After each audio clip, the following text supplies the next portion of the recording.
Okay, so let's jump into hash functions, and first the definition of hash functions. Hash functions are auxiliary function, which translates into Hilfsfunktion. You know, it's not like a block cipher, something used for encryption. So you always use hash functions in conjunction, typically together with some other cryptographic mechanism, but it's a super important one. Okay, hash functions are auxiliary functions.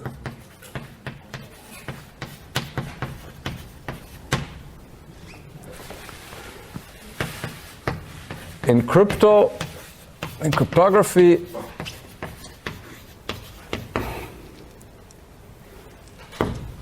period, they are used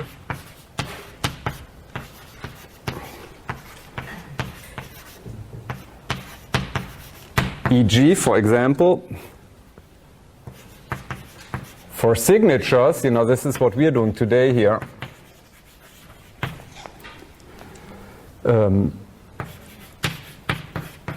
MACs, message authentication codes, is something we're going to introduce in 2 weeks. Don't worry if you don't know what I'm talking about. Key derivation, Schlüsselableitung. Again, this is stuff we do towards the end of the course. RNGs. Anybody remember what RNGs are? We did that in the 3rd or 4th week. That stands for sehr gut, random number generators. Blah, blah, blah, blah, blah. So we use them. Essentially what I'm trying to say here, as soon as you have a real-world crypto implementation, there's a very high chance you're going to end up using hash functions. Okay. The way I motivate them, and some other books do that, and I think it's an excellent way, is to motivate them over digital signatures, which is maybe the historical main application for them. Okay. So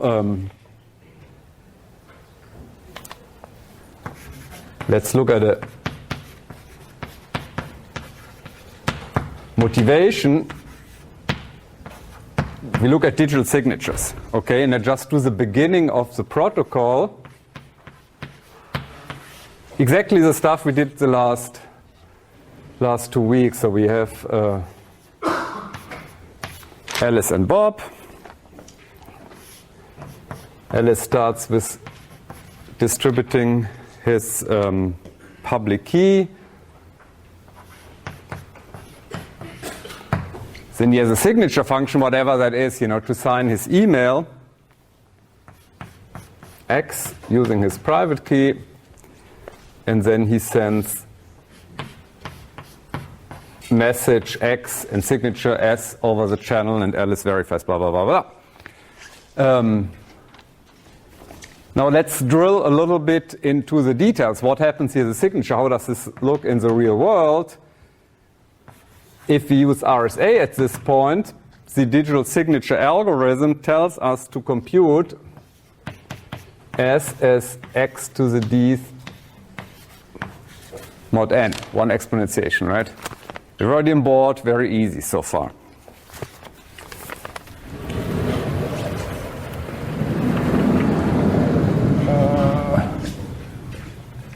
Very easy question. What is the problem now if I give you no, you give me, you want to send a PDF file to me by email, attachment, right? PDF file, you want to sign it this way. Where's the problem here? Why? Well, what is the real world problem if you have a PDF file and you want to do that operation here? We have 90 minutes, so take your time with the answer. What's the problem here? Yeah. Yeah, you have to create a signature for every block we send. Yeah, for every block we send. How long is n there? N is maybe 2000 bits, 2048 bits. This is 256 bytes. This is short. Most PDF files are longer, right? What you see there with this algorithm, this formula, you can only sign something like 256 bytes at a time. Typically, your messages are longer. Okay, this is a problem.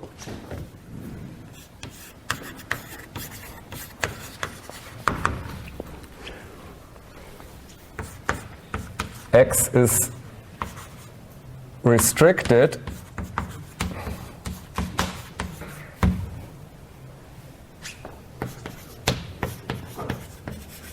in length, e.g.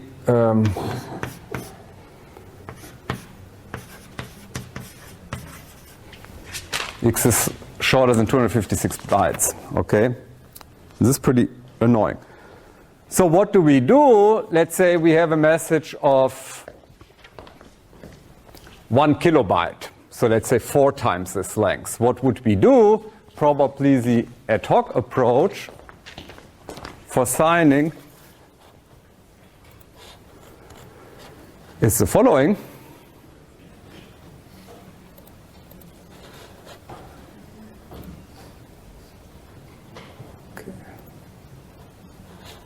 Going to blow that up further. It's exactly what you see here in this figure.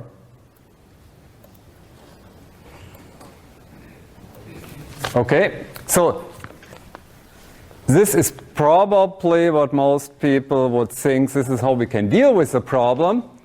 We have a longer message, let's say consisting of 4 blocks. We want to sign that, so what we do, we chop the message in 4 blocks.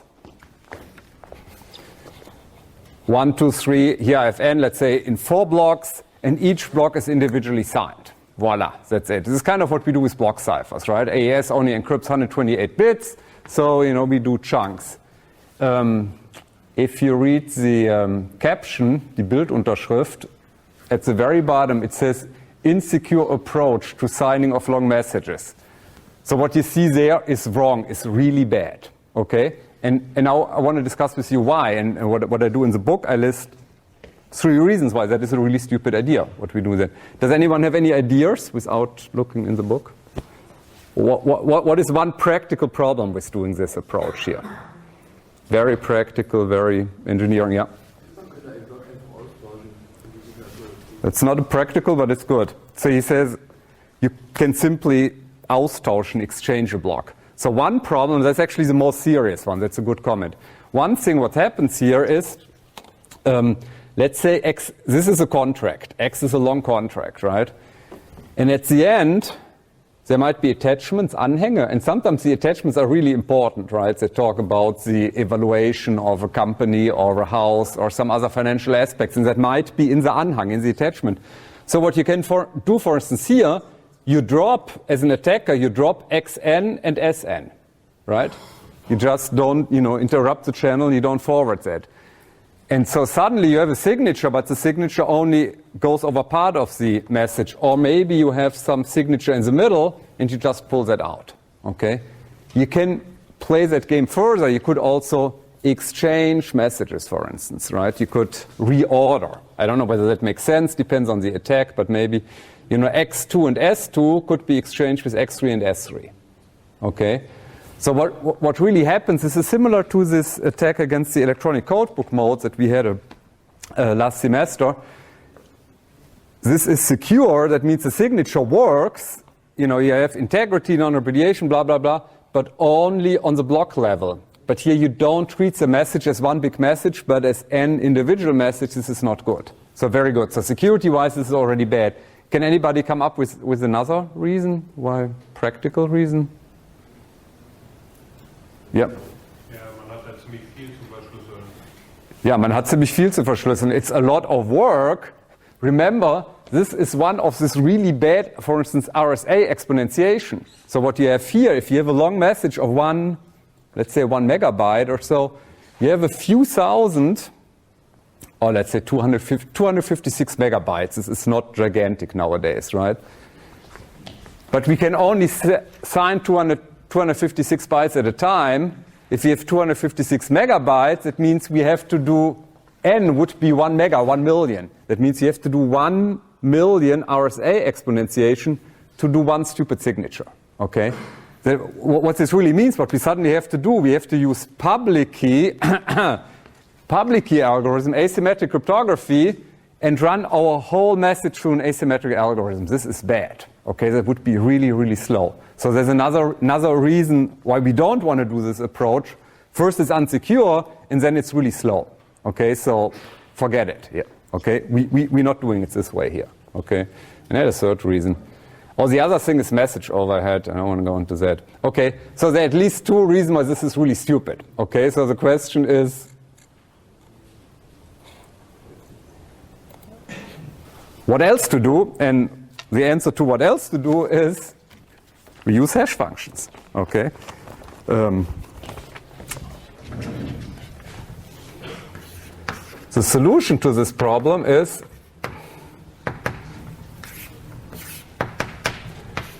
somehow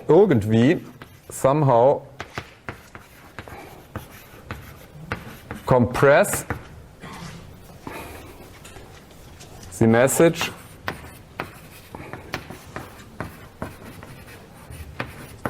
X prior to signing. Means before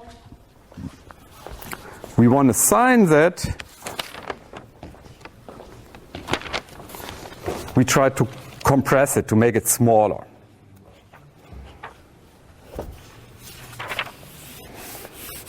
Okay, so what would that give us? So instead of doing the stupid thing here, I just told you don't do what you see on this drawing there, on that figure.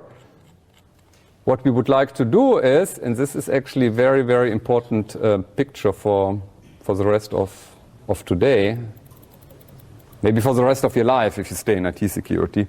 So what we do with x1 to xn, this really long message, 256-byte PDF file, you feed that in some kind of function, h, the hash function. What you get out is hopefully short enough so that you can feed that into the signature operation. And again, signature is RSA, something very arithmetically intensive, long operands, square and multiply algorithm, blah, blah, blah. So this is slow, but you only do that on a short output here. You do only do that once. This is what it boils down to, and the output is S. So this is what we're trying to do. Okay, this picture is today. This is a lecture today and actually next week as well. Okay, so designing, what is that figure? Figure 11.2. Okay, so this is what we're trying to achieve. And we do it today. Is kind of a nice lecture. It's very constructive. Sometimes I come in, I give you an algorithm, and then we talk a little bit about how it works. And sometimes I explain you why we do things a certain way. Here it's very constructive. It's a very systematic way how we approach hash functions. We are at this picture at this moment, and now we derive requirements just by looking at this picture without going into bit shifting and other arithmetic properties or so forth. Before we talk more about H, let's look at a protocol that we get.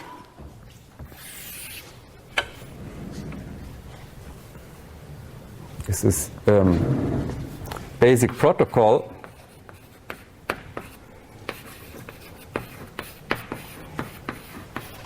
for digital signatures with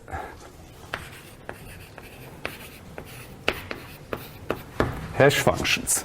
Okay, if I do w/v/, that means with. So we do kind of a modification of the protocol you see there.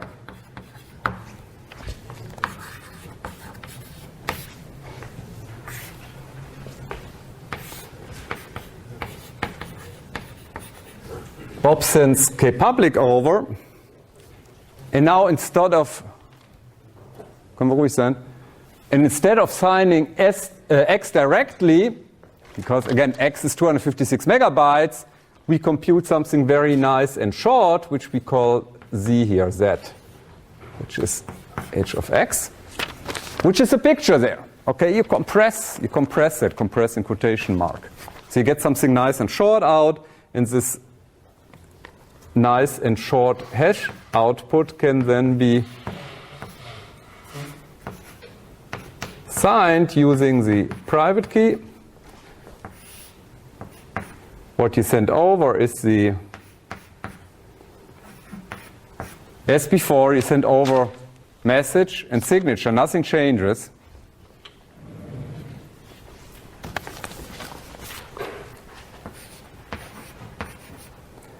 Alice verifies using Bob's private key.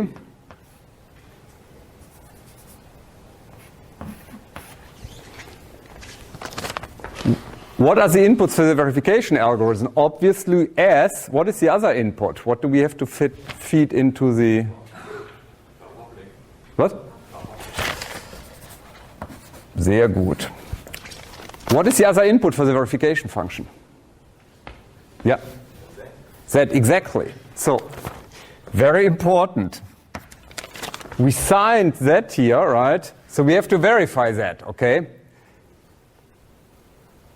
In particular, neither at the signing side nor at the verifying side, the message is directly involved anymore, okay?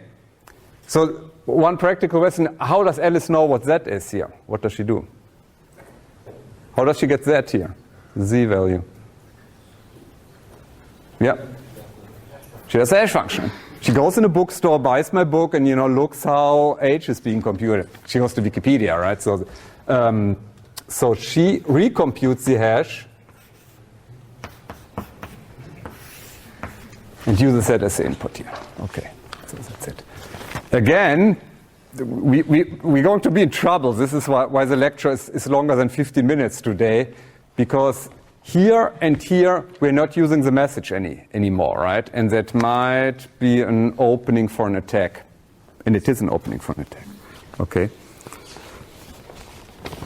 And of course the output of the verification process is go or no go, right? True or false, 0 or 1, right? It's a valid signature or an invalid signature. Okay. So this value Z is a fingerprint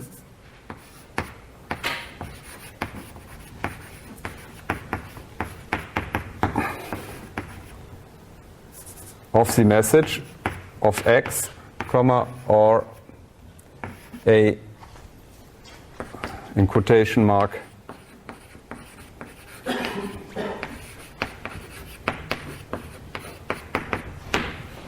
message digest. Wieso die Essenz? I don't have a good German word for that. Okay, die Essenz einer Nachricht vielleicht. Okay, fingerprint is pretty good. Okay, so far so good. So that was the motivation. We're done with chapter 1 of today, and now we turn to the second chapter.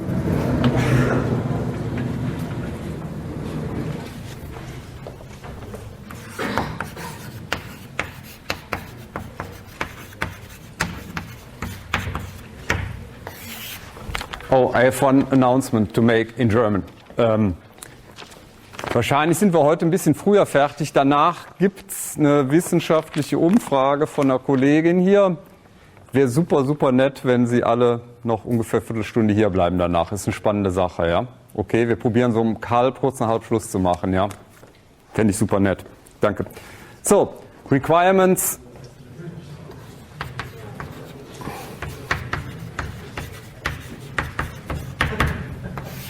For hash functions, okay?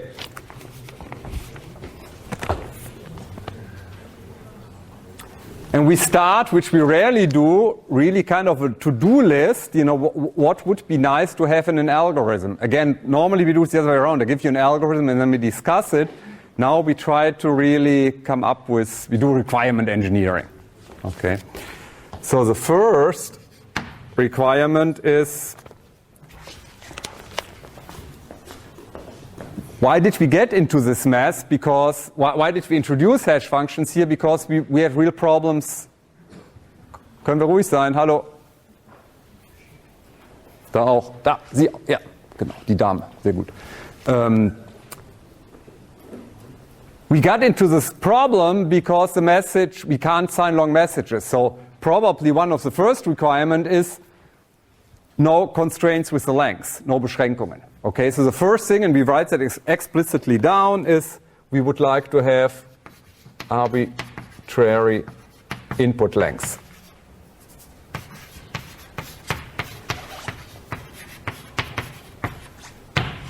Okay, so we don't want to construct a hash function that works with 256 megabytes, but if you have 260 megabytes, it doesn't work anymore, and we have to do again some block size stupid thing.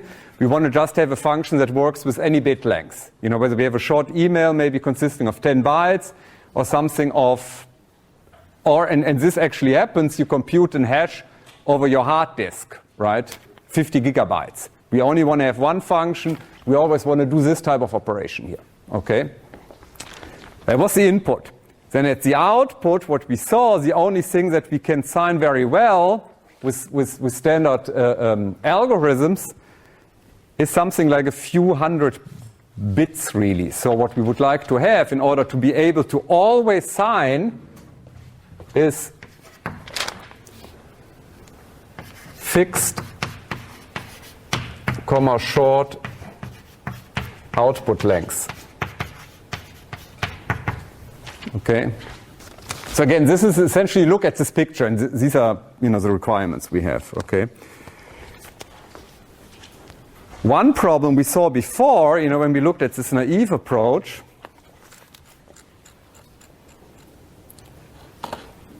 one problem, and one of you said it, it's, you know, fancy term is high computationally load, means this is really slow. Okay, if you do that with, you know, if you do compute an individual signature. We don't want to do that, but what's happening here, if you have a 50 gigabyte hard disk, you want to hash that, you have to feed all bits, all the, you know, 50 billion, 50 Millionen, no, Milliarden, 50, what is it? Trillion, right? 50 trillion bits in this function. You don't want to wait a week, right? So the third requirement is it should be fast, okay? And rather than fast, we call that efficient, but we really mean fast in hardware and software, blah, blah, blah, blah, blah, okay? So this was easy, okay? What you will see now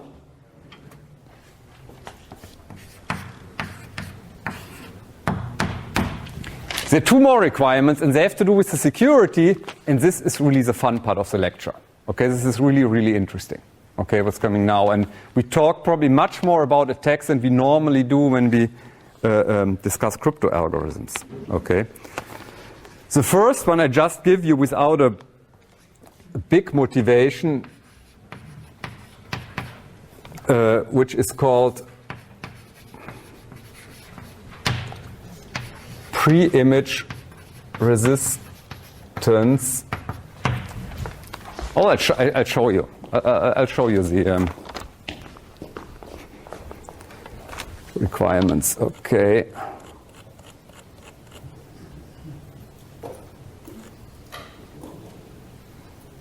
Maybe let's talk about this first. There are all good pictures in the book here.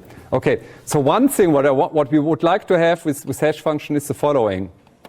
This is kind of the first two requirements. Even if I have kind of a longish text here, there's actually the beginning of Alice in Wonderland here. If I feed that into the hash function, I get a fixed output. If I have a different input, I still have a fixed output, right? The output length is always the same, right? In this case here, it's 8 hex characters, 32 bits, okay? What is also important here is I'm not a crook, ich bin kein Betrüger, and then I'm not a cook, which looks almost the same, almost sounds the same. What is important, what I'm trying to convey with this picture here, if you look at this output and this output, the output should completely change. Okay? This is should be very sensitive. You know, one bit flip in the beginning, you should get something completely different out. Okay, so this is a little bit, you know, the first three requirements, a little bit security. So now comes this point 4, 5, and 6, which are called pre-image resistance, second pre-image resistance, and collision resistance. Okay, and this, again, we're going to talk about that for a while. So pre-image resistance, or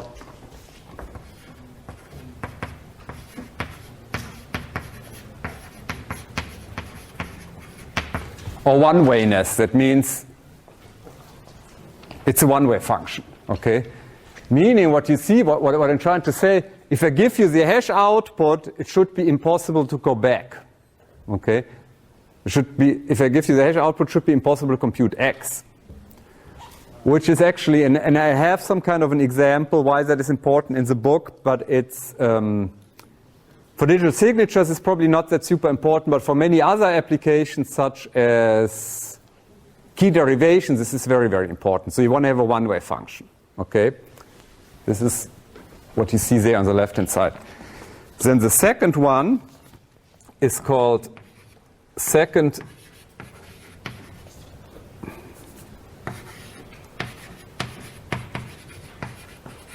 pre-image resistance. Oh, pre-image, this is a term I hate because it's far too complicated. What they mean with pre-image is input, okay? Das Vorbild, ne? Vor in, but not like this Idol, but the previous image or the input image, okay? So second pre-image resistance, what that means is, what you see here, given is x1 and the output, and now an attacker should not be able to compute x2 with the same hash value. Okay, and why is that important? Second pre-image resistance.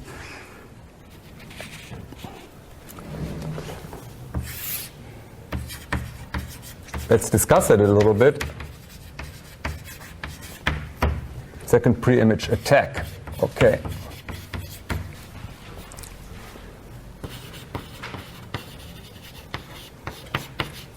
Assume the first message is transfer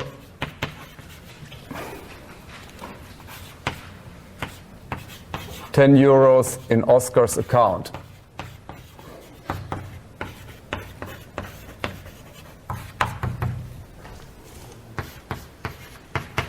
Let's say this is a message that Bob is sending, right? You know, she's transferring €10.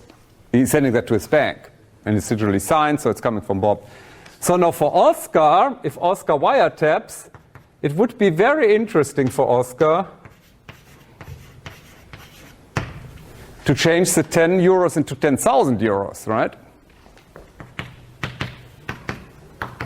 Okay. So what happens if Oscar can actually do that? Oh, and let's say this is true, and I mean, coming up with this ASCII characters is easy, right? But there's this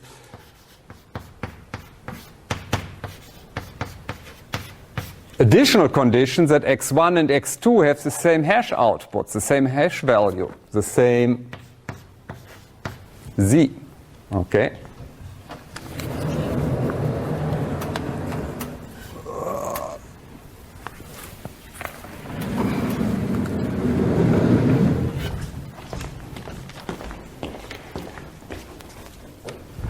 So let's say we do that. And Bob has x1.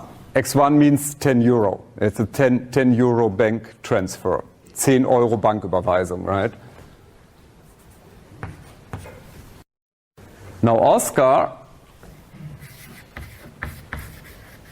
bad guy, right?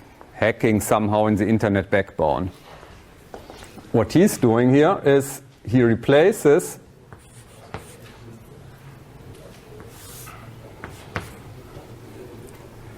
that message by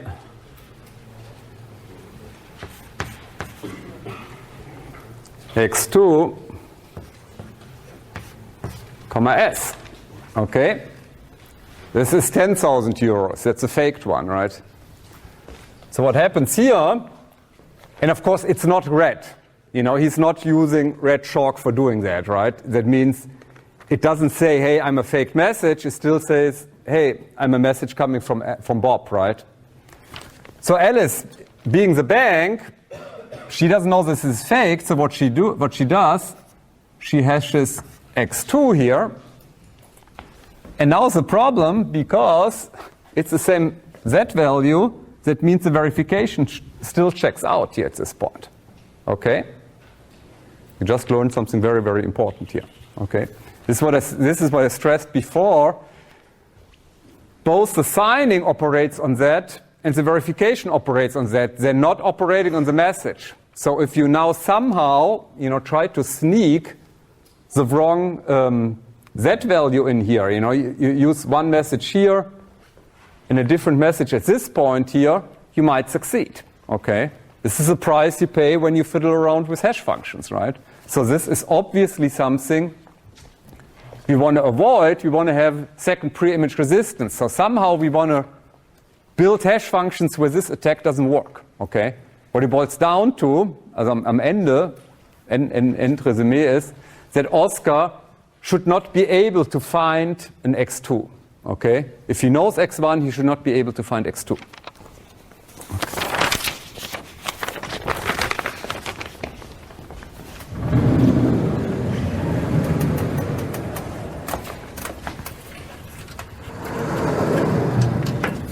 Another word which actually I like a lot is weak collision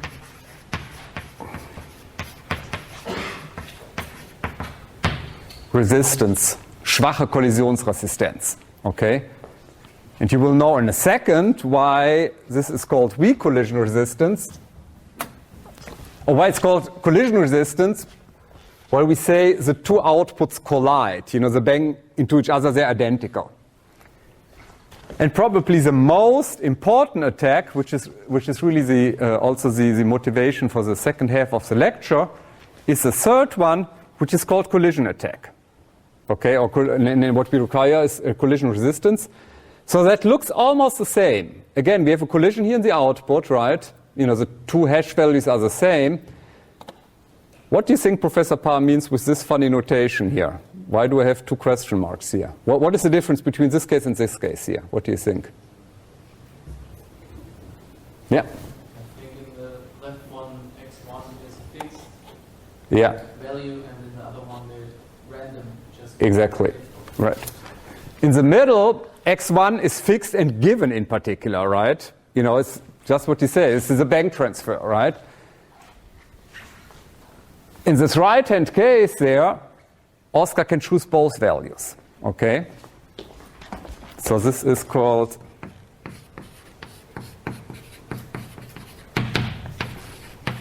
collision resistance, Kollisionsresistenz. Almost the same word in German, okay?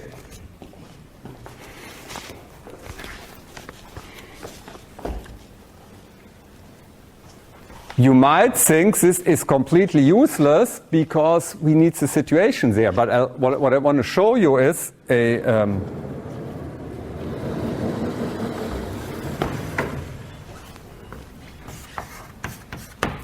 collision attack. This was the second pre-image attack or weak collision attack, and now I want to show you a collision attack.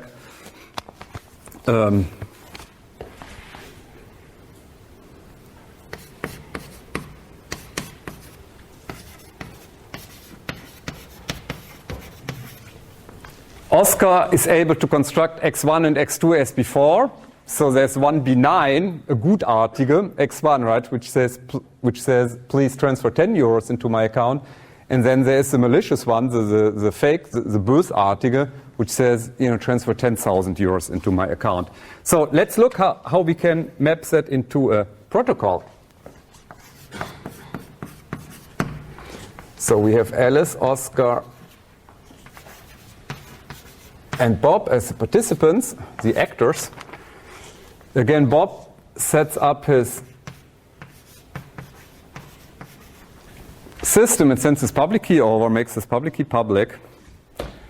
Oscar, of course, has x1 and x2, again, with those two properties. What Oscar does is he somehow tricks Bob into signing x1. Okay, and that seems far-fetched. How can that happen, right? It's not that I can give you one example. Would be Bob is Bob, Bob is you or me, is a person.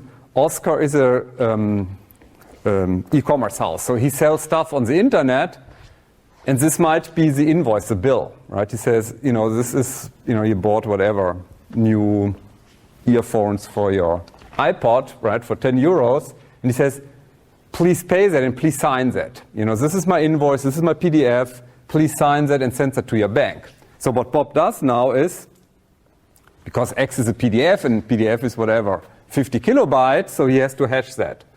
So he computes the hash value of that, he signs the hash output using his private key, he sends X1 and S over the channel, and again, as is Oscar's chance, he intercepts here,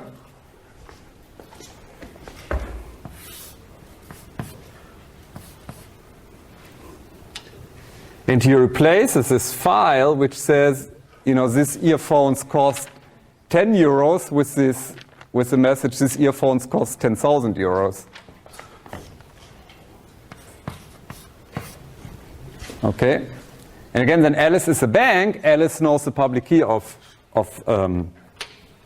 Bob. So first thing she does, she rehashes, and then she verifies.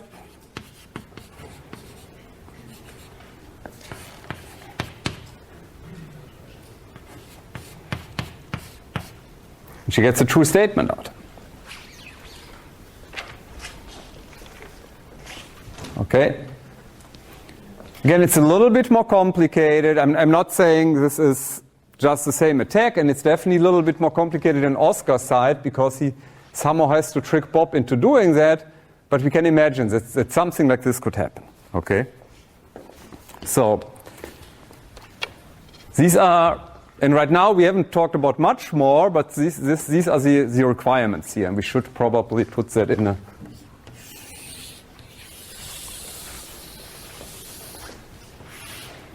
box.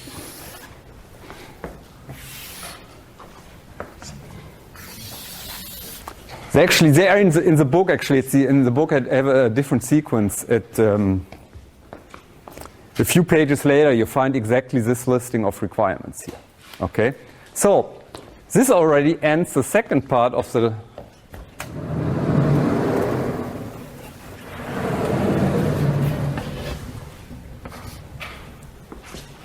Now we comes to the third one, which sounds kind of the fun thing, birthday paradox, right? But this is the hardest part, okay? So if you slept until now, this is not great, but it's okay, right? You look at these pictures, it's the lecture notes of your body. And it takes you probably 20 minutes, you understand what we did in the last 40 minutes, okay? The following part, please pay attention, including row number, 8. Please pay attention with what comes now. This is a cool part too, okay? It's a little bit mathematics involved, things are not completely obvious, blah, blah, blah, blah, blah. Please stay awake, okay? Main part.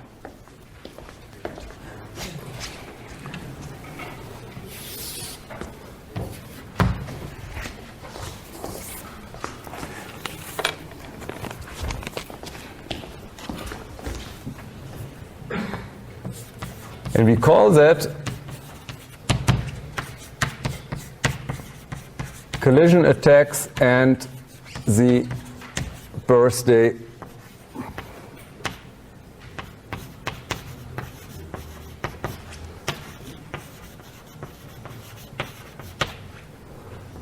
paradox.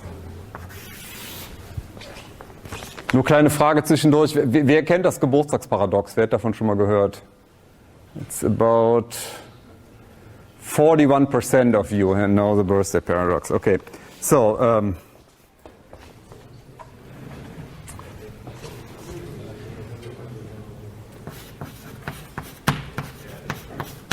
collision attacks are much harder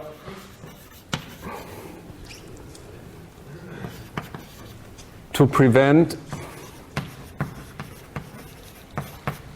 then second pre-image attacks.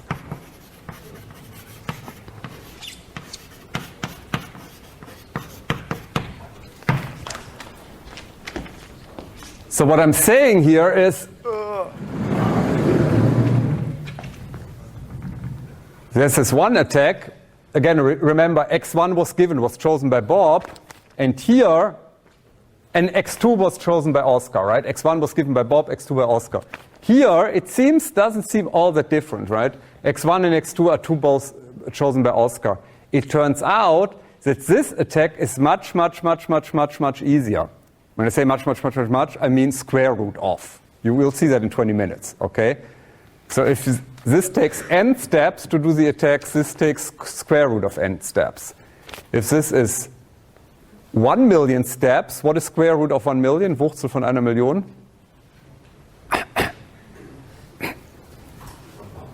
Very good. So if this is 1 million steps, this is 1,000 steps, okay? If this is 100 steps, this is 10 steps. This is what it boils down to. That means this is a much more powerful attack and which causes a lot of trouble. And it's I forgot to say that.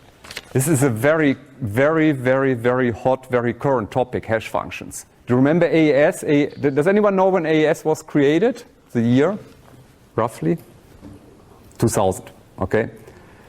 And there was this 3-year process, right? Started in 97, I think. Yeah, 97 was this three-year process to create AES. The same thing is happening with hash functions right now. They're creating a new hash function. The whole crypto community is working on that. So it's a very cool thing, and this is what we're discussing here. This is a major requirement here. So this is very super important. Okay, it's not some kind of odd niche topic that Professor Paar really likes. This is actually I don't even like it that much, but it's super important. So okay, so the first question. And obviously both attacks are pretty annoying, right? So we don't want to have them. So the first thing that we probably wondering question is, can we have hash functions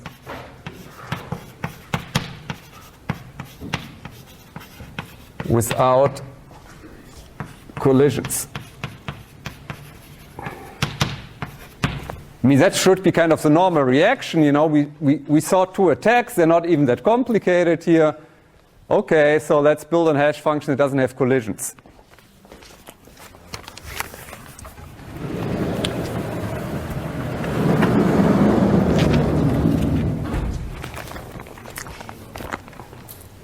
And it doesn't work. All hash functions must have collisions. And why is that? Does anyone know the answer? Yeah. Yeah, Bedingung 1 and 2, condition 1 and 2, namely that we allow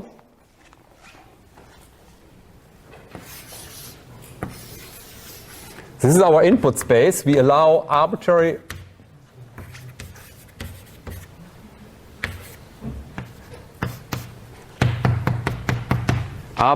many, I couldn't even, close that because it's infinitely many, but let's just for visualization pretend I could do that, okay?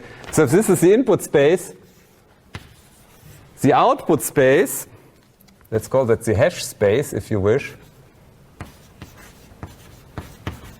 where my z values live, right? And what I do is I take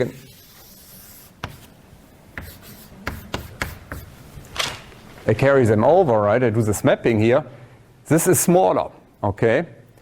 And this is a counting argument, an Abzähl argument, right? Let's say if we have, give me a number here. Let's say in practice this is 2 to the 160, which is huge, right? But as soon as I have if this has a size of 2 to the 160 plus 1, I must have at least one collision. Is this clear? Yeah.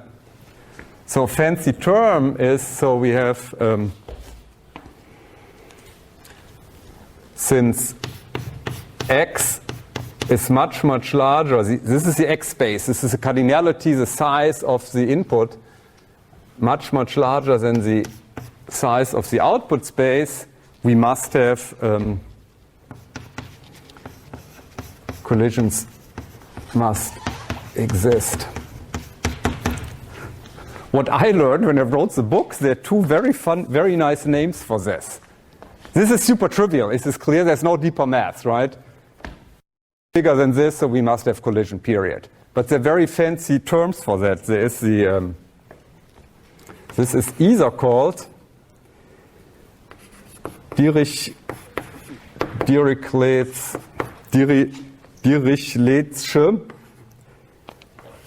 draw principle. Dirichlet'sche Schubladenprinzip. I think he argued with socks, with Socken, right? If you have 10 socks and you have only 9 drawers, 9 Schubladen, you're going to have a collision, right? There must be one drawer with 2 socks. Everybody with me? Okay. There's a funnier name to it too. Okay. The other one is called the Taubenschlagprinzip. Okay, which is the English word. I have to look that up. This is the pigeonhole principle. Okay.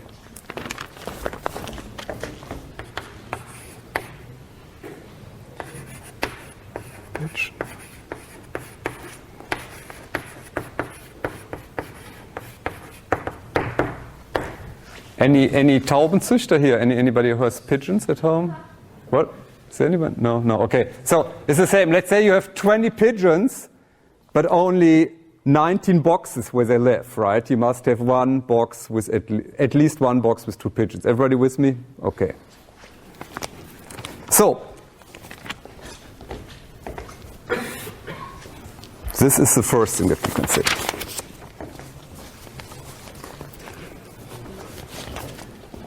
Since they always exist, one thing is that we could do is that this is really bad. This was a very entertaining 45 minutes. It doesn't work, right? Because you can always find a tag. But this is not true. Don't give up that easily. So the next best thing we must do in our conclusion is that we must have a situation so that we must make collisions very hard to find. Okay, this is the quest. This is the challenge. This is the Herausforderung. Okay.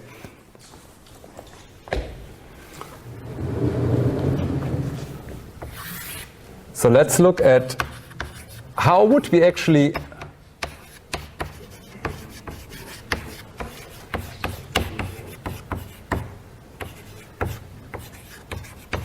do such an attack. Okay, so we look at this scenario here. Okay, given is x1,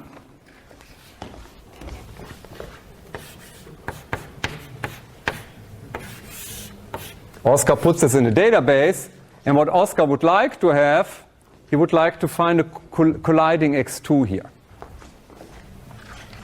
So what he does is, and this is transfer 10 euros, so what he does is he constructs a message which says transfer 10,000 euros. He hashes that, and what he has to check is whether they are identical. Right? This condition up there must be fulfilled. The chances are pretty low, probably, it has to do with the bit length here, right? If you have n bits here. Probably it doesn't work, okay? So you could say, oh, it doesn't work, it's safe, but what Oscar could do is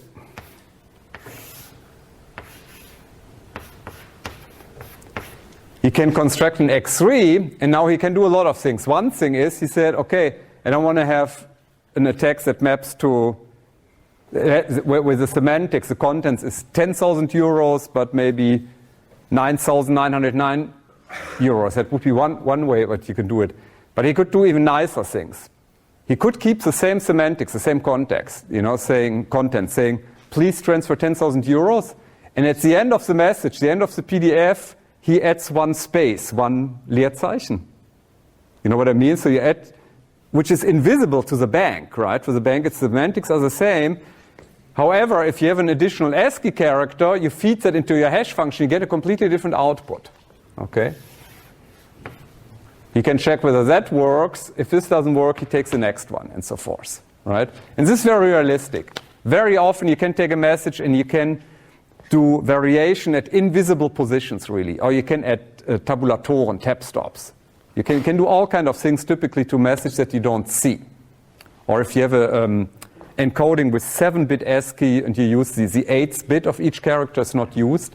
So each character, every character of your text, you have kind of one extra bit, and you can either set that to 0 or 1. That means with the same meaning, saying transfer 10,000 euros, you can generate many messages, and you can try to find a collision here.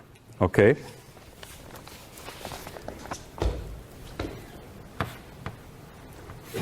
If, let's say,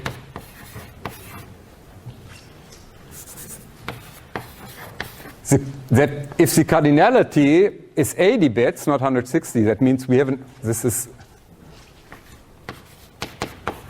80-bit output here, then attack requires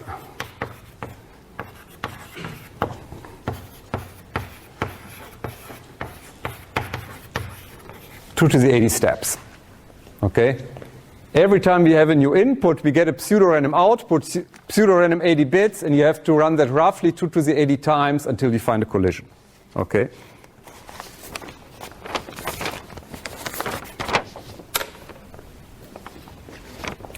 So what we're going to do now is we try to do the same thing,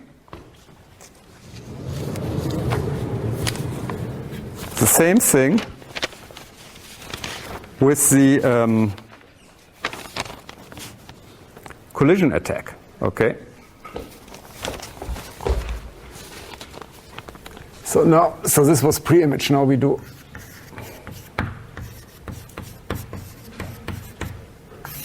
collision attack. Okay. So it turns out that this is closely related to this problem of, let's have a party, and how many people do we have to invite so that 2 people have birthday on the same day? Seems very weird. Okay, we have a party, and maybe, and what pre-image tells us, if you have a pre-image birthday collision, what that would mean, my birthday is July 18th, okay, and the question would be, how many people do I have to invite so that there is at least one other person who has his birthday on July 18th? What do you think on average, how many people do I have to invite? What is your gut feeling? You're all engineers. Any ideas? And on average, I mean, I could have bad luck. I could invite 1,000 people, and none of them has, has birthday on the July 18th. But on average, what do you think? Yeah. No. Much more. Yeah. How much? 200. No, 200 is good. Yeah. Close enough. About 180. Why is that? With everybody coming in, I think it's half of 365. This is what I need to do. Okay. And this maybe what we kind of expect. If you're coming in, you have this one chance of hitting it right. So on average, I need 365, right? Is that all right? Yeah, on average I need 365 people, so big party, okay? On average I need 365 people to have that. Again, I could be lucky, the first person walks in and I said, oh, July 18th, right? We have a collision. I could have 1,000 people who don't have July 18th birthday, but on average it's 365.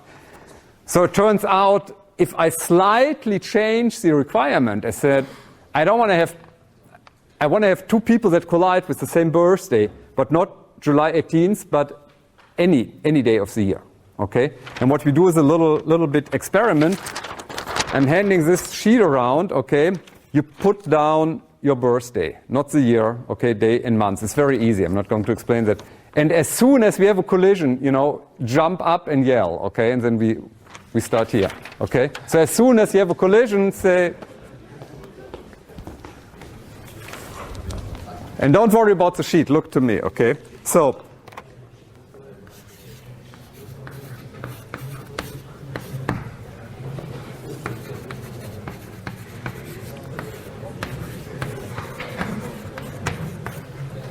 and now we're trying to do the math. I know this is really fun and exciting, but calm down, okay? So what is the likelihood that we start with a small party? It's me and one guest. So what is the chance that this one guest also has birthday on July 18th? Exactly this, right? Pretty small likelihood. Okay. The chance that he collides with me is 1/365. Chance that he not collides is 1 minus that. Okay.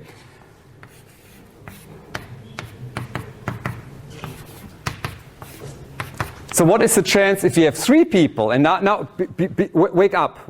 Now is the most important sentence of the whole 90 minutes. Alle wach, hallo. Most important sentence. So we have 2 people, okay? The third person enters. This third person has now choices. This person can collide with me or with the second person that's already in the room. Okay, that means the probability changes here. This is the chance that the first person collided with me. The second person has much more choices. Second person can have this likelihood. Okay. If we continue that, and let's look what happens if you have T people, T Person,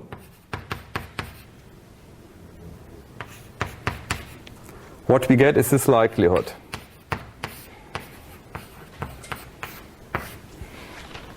Do we have a collision yet on the paper? No? No? Start yelling, okay, if you're there. Okay, so it turns out for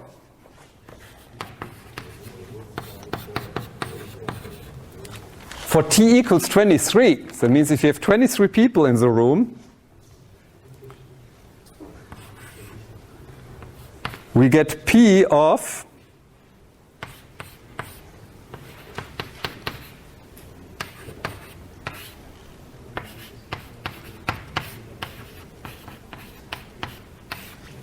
the pi symbol running from 1 to 22.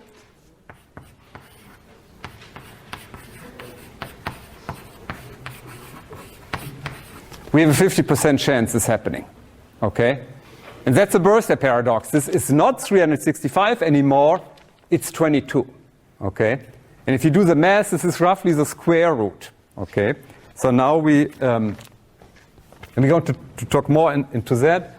What's happening cryptographically speaking is we start here.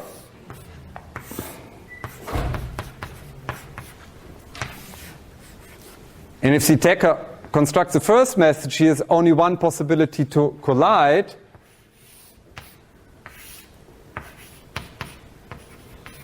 If you construct the second message, before you could only compare it with the first one, but here you can compare it with this and with this.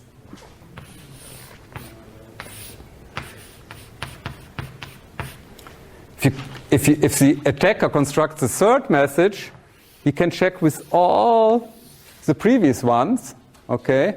You get a feeling just, the number of collision checks that I draw grows exponential here.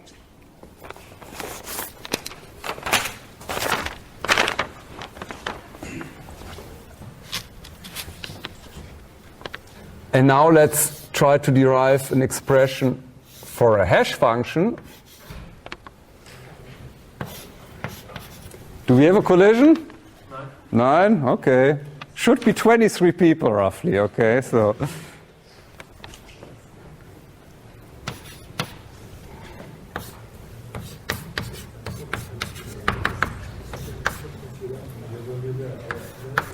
So this is the situation with respect to hash functions, okay? We have x1, x2 up to xt, and we have one output here, okay? Again, what you start with, P of no collision with T input values is again this pi symbol here, this product symbol.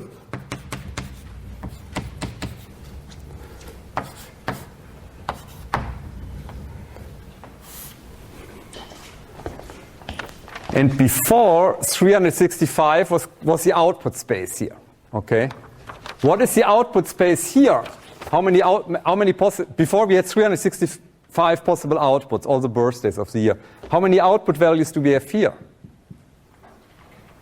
Does anyone know how big is the Z space here? How many possible Z messages do we have? Yeah. 2 to the n, exactly. Very good. Very, very good. Okay. So,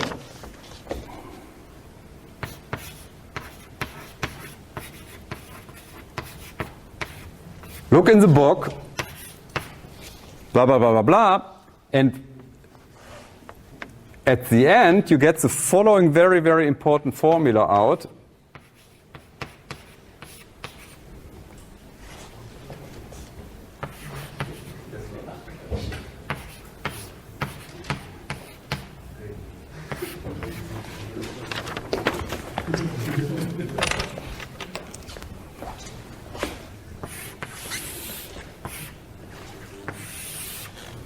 What does this formula tell us? This is the most important formula of the lecture. And first, what are the symbols? T is easy. T is the output of the number of inputs you have to feed in the hash function. This is, you don't know that yet, this is probability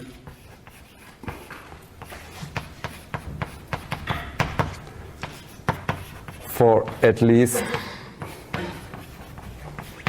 one collision.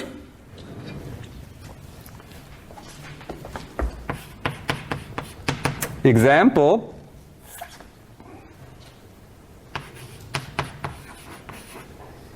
If you have 80 output bits here, which was actually, by the way, 80 output bits were sufficient for a second pre-image resistance. Now let's assume we have 80 output bits. And we want to have a 50-50 chance of a collision, okay? If he plugs that into the formula, yeah. I forgot the Wurzel, yeah, okay. Most important part, very good. If I plug these numbers in here,